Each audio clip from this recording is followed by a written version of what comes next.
Hi there, I'm April from the blog PrimitiveMommy.com, and I want to talk to you about an important topic that is affecting a lot of people these days. And I see a lot of information getting spread out there that I just don't think is helpful to people after what I've been through, and I just want to get my information out there and hopefully be able to help somebody find a solution to their eczema. I am 33 years old, and I had eczema for the bulk of my life. As a child, it was awful. I would scream when my parents would give me a bath because I had open wounds on my legs and arms. And now I have a son who had eczema. So about a year and a half ago, it was so bad on my arms that I had to keep bandages up my both entire hands and arms.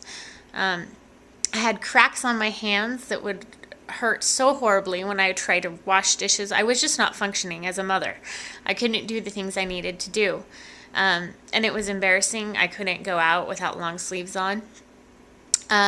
So I finally broke down and got an allergy test, a blood allergy test. The skin tests are not conclusive. They give you false positives. You don't want to get a skin test. I think they're a waste of time. I've had them in my childhood, and they didn't help me fix my problem. The blood test, however, did. And I will post links on where you can get your own blood test. I went through a nutritionist, and she did mine, but you can do it on your own, and for cheaper. So what I did is, once I had the blood test, I removed the foods I was allergic to, but my rash still didn't go away completely because obviously they didn't test me for every food there was out there. So I had a friend who noticed some similarities in the foods I was allergic to, and they were all high in oxalates. Not all, but many of them were high in oxalates. So we determined that I was allergic to foods high in oxalates, which are your healthy vegetables like kale and spinach. So I had to eliminate those from my diet, and now I have no rash. If I do eat foods that I'm allergic to, because I'm also allergic to things like bananas and dates, tomatoes, eggs and milk, I will start to get a rash again. But I can eat a little bit of them and not have issues. So what we did is we removed the same foods from my son, and his rash cleared up. So he was sensitive to the same things I am. So, but there's other parts to the whole eczema story that you don't get from a regular general practitioner. I had to dig deep to find out that there's a connection between the gut and eczema, and leaky gut syndrome is usually, and then it causes an inflammation because your gut is permeable and it's allowing things into your bloodstream that should not be there, and then your body's attacking it in the form of an itchy rash. So if you think about it, what would be causing our guts to be permeable, to cause damage to the gut? One of the things I discovered is that heavy metals, such as mercury, can cause this problem. Well, where are we getting all this mercury? Why are so many people having eczema? Well, there's vaccines, and there's mercury fillings, both of which I was exposed to. So I believe that's where my problem started. There's other issues where there's things with the vaccines that can cause inflammation in your gut as well, like the MMR. They're finding that there's problems from that. So it's not entirely the heavy metals, but we do know that it has to do with the gut. He jacked it up. Cool. That's my son playing outside. Okay, I'll come see you in a minute. Anyways, thought I had a nice block of quiet time, but you guys don't mind, right?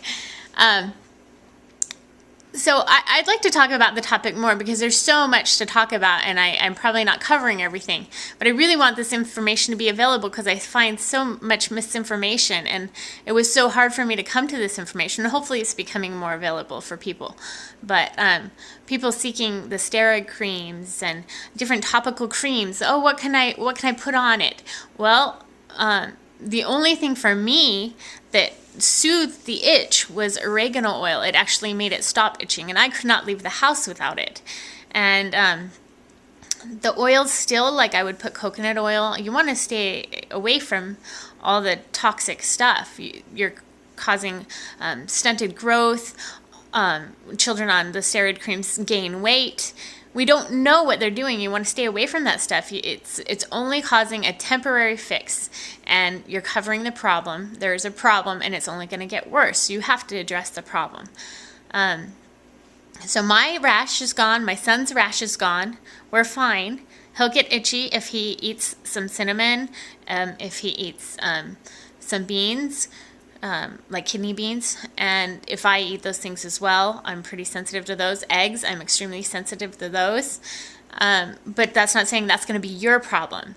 There's 5 top foods that easily irritate people: orange juice, wheat, eggs, milk.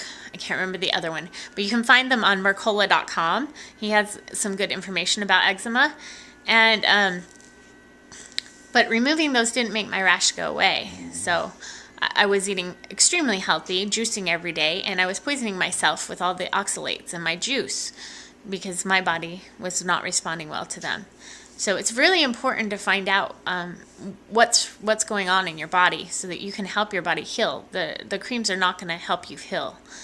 So, and then you can work on healing your gut. There's things that you can do to heal your gut, and I can talk about that more in another video, but I'll talk about a couple things. There's colostrum.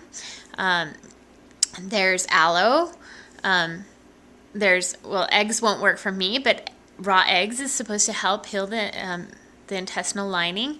So, and I can talk about several things that you can do there too.